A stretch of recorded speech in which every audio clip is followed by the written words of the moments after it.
May proceed, sir. I'm happy I finally heard Senator Judge Erwin Tulfo is concerned about the justice or injustice to Vice President Sara. That's good news. Regarding the waste of time here, sabi ni Senator Joker Arroyo, it is useless to argue a legal point with a non-lawyer. When Senator Marcoleta brought that up here, nagkaroon ng commotion.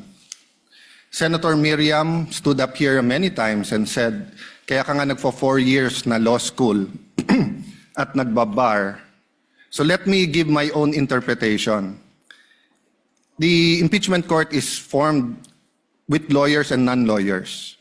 And we interact, and it's for everyone, and we're equal. But if there's an engineer here or a doctor, and they talk about medical principles, I have to either study and argue on medical principles. Hindi ko pwedeng sabihin, hindi, ganito lang yan, logic lang yan, etc. Diba? So, ang legal principle natin today is simple, integrity ng court. So, allow me to mention that to the people and help educate my colleague here. The integrity of the court and the justices or judges is always relevant. So if the Supreme Court or COMELEC, Court of Tax Appeals, Sandigan Bayan is being heard and the judges are being threatened, you give them time. So we cannot take the impeachment out of context. May nangyayaring flood control scandal, may nangyayaring gulo sa Team Unity na hindi na united ngayon. We consider Senator Marcoleta and Senator Jinggoy political prisoners, weaponized yung Blue Ribbon Committee at weaponized yung ano. So Mr. President, hindi tama na sabihin na I wasn't, after we brought up the problem with NBI, they doubled down, naggumawa pa ng task force. I mentioned 2 colleagues sa SALN, I didn't accuse them. Sabi ko lang, just like Vice President Sara, just because tumaas ang SALN, can we already ask for the BIR, for the AMLA and the bank accounts?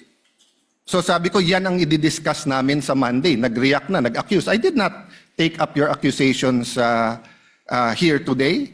Si Secretary Vince Dizon, 3 beses na nag-verify sa Taguig. Sinabi na 3 beses na walang ghost. Ngayon, i-verify ulit. I wasn't going to bring that up, but then i-question ninyo si Senator Padilla. It was all over the news na hindi niya inintindi or he snubbed the ombudsman. I was going to stand up before Senator Erwin stood up just to say, may registered mail. So nung una pa lang, 5 minutes si Senator Tulfo, so I'll take the 5 minutes also if you don't mind.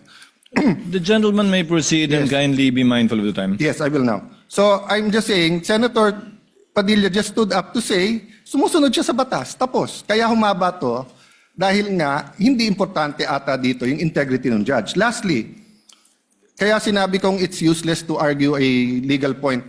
Ilang beses ko na narinig dito.